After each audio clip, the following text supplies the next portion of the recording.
Kok Dondi itu sering baca Bible kan awalnya, betul ya? Awal ya? mau sebelum hijrah ya? Iya. Sebelum hijrah gue belajar ulang ceritanya. Oh, oke. Baca ulang lah ceritanya lah. Oke. Gara-garanya apa bisa tiba-tiba ke sono gitu loh? Gara-garanya gini, jadi waktu itu kan ada zaman-zamannya almarhum Syekh Ahmed Didat, kalau pernah dengar. Iya, Ahmad Didat tahu, gurunya Zakir Naik. Zakir Naik. Nah, ya qadarullah ya, sudah ngeliat video itu. Gue sebagai orang Kristen nonton begituan, ya nggak bohong, panas dong. Oh. Berani amat gitu nih dai ngomongin Kristen gitu, ngomongin Bible. Nah, akhirnya gue nonton keterusan sambil buka Bible. Oke. Gue udah familiar banget sama Bible gitu ya, urutannya segala macam ayat-ayatnya. Jadi begitu dia sebutin ayat, gue bukanya cepet gitu. Iya, sembari lihat. Jadi dulu gue catat di kayak kertas yang apa? Gara-gara itu gue nyatat semua, akhirnya gue bisa tahu bahwa oh ternyata di dalam Bible gue tuh ada kesalahan. Kesalahannya macam-macam. Ada kesalahan ilmiah, kesalahan kontradiksi, kesalahan ayat yang nggak otentik. Gue cari sendiri bukti-buktinya gitu. Online, offline, fisik, dapat ceritanya. Nah gara-gara dapat, akhirnya kan gue jadi, ya akhirnya gue bisa bilang, aduh ini kalau begini nih udah nggak bisa disebut kitab suci gitu. Shalom teman-teman Kristen, saya baru lihat video ini beberapa hari yang lalu dan saya terkejut. Ternyata iman Donditan tumbang gara-gara lihat video-video Ahmed Didat.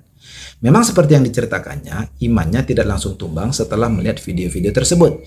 Tetapi melalui proses panjang di mana dia mulai mencoba mencari kebenaran demi kebenaran lewat berbagai keyakinan yang dia tahu. Tetapi dalam pandangan saya, tetap saja video-video Ahmed Didat itu merupakan alasan utama yang terus membayangi Donditan hingga akhirnya dia benar-benar meninggalkan iman Kristennya. Teman-teman Kristen, saya akui hantaman terhadap iman dan mental ini bukanlah hal yang mudah dan ini bisa menyerang siapa saja. Tetapi masalahnya khusus untuk iman Kristen, hantaman ini tidak seharusnya membuat seorang Kristen tumbang imannya. Kenapa? Karena yang menghantam iman Kristen itu bukanlah kebenaran.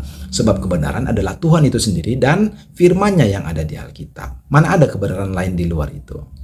Nah, yang selalu menghantam iman Kristen adalah pelintiran-pelintiran terhadap ayat-ayat Alkitab dan narasi-narasi yang menceritakan ulang tentang kisah-kisah yang ada di Alkitab, termasuk kisah pengorbanan Yesus di atas kayu salib dengan cerita dongeng yang tidak nyambung dengan Alkitab, tidak sejalan dengan Alkitab, dan tidak didukung oleh Alkitab. Itu yang selalu menghantam iman Kristen. Saya tahu Ahmed Didat ini sudah lama, bahkan sudah sangat lama. Mau bukti? Ini.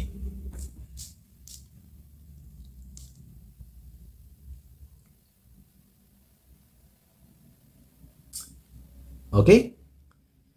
Di dalamnya ada 500 halaman lebih. Dan di dalamnya terkumpul semua dakwaan-dakwaan Ahmed Didat terhadap iman Kristen. Dan saya sudah baca. Jadi, apa yang dirasakan dan dialami oleh Donditan, sedikit banyaknya saya sudah merasakan. Cuma perbedaannya, iman saya tidak tumbang dan saya tidak mundur. Memang saya akui, iman saya pada waktu itu mulai terpengaruh. Saya mulai terpengaruh dengan cara saya melihat Alkitab, melihat kebenaran-kebenaran yang ada di dalamnya. Saya mulai terpengaruh cara saya melihat kebenaran Yesus di atas kayu salib. Saya mulai terpengaruh melihat Yesus sebagai Tuhan dan Juru Selamat. Tetapi pada waktu itu ada satu hal kecil tapi terus mengusik saya yang kira-kira berkata begini. Kalau benar, katakan benar. Kalau salah, katakan salah. Yang benar tidak akan pernah jadi salah dan yang salah tidak akan pernah jadi benar. Seberapa hebat pun yang salah tampil meyakinkan dirinya bagi semua orang, tetapi dia tidak akan pernah menjadi kebenaran itu sendiri. Seberapa hebat pun pada waktu itu Ahmed Didat menyampaikan argumen-argumennya yang melawan Alkitab, yang menyangkal isi Alkitab, bahkan membuat Alkitab Yesus terkesan salah. Tetap saja ketika saya baca isi Alkitab, yang dia sampaikan itu tidak sejalan dengan isi Alkitab. Artinya apa? Ya bohong.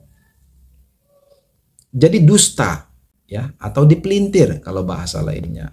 Nah, pada waktu itu saya tidak bisa menerima sesuatu kalau itu disampaikan tapi bohong, dusta, nggak sesuai. Karena bagi saya Ya, itu tidak benar. Nah, akhirnya pada waktu itu saya mulai mencoba mencari kepingan kebenaran.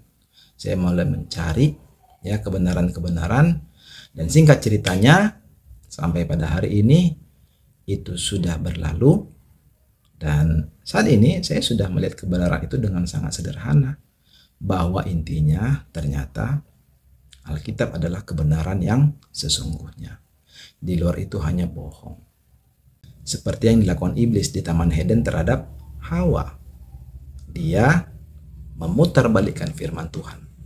Yang seharusnya tidak boleh dimakan, diputar sama iblis menjadi boleh dimakan. Bahkan dia bumbui lagi kan, supaya Hawa tertarik.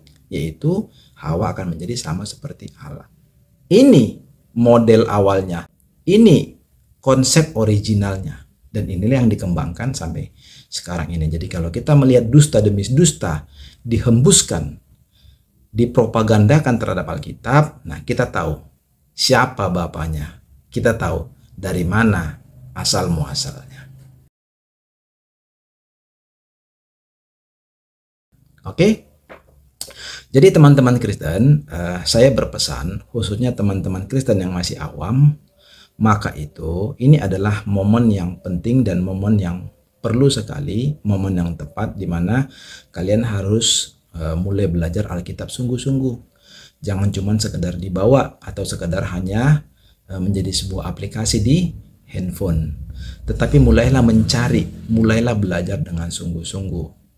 Supaya apa? Supaya ketika ada orang yang menceritakan isi Alkitab kalian, yang menceritakan Yesus kalian tidak sesuai dengan isi Alkitab, kalian tahu, kalian bisa detek di mana salahnya, di mana dustanya, di mana bohongnya. Oke? Itu dulu yang ingin saya sampaikan saat ini. Oke, tetap semangat, pegang teguh imanmu. Tuhan Yesus memberkati.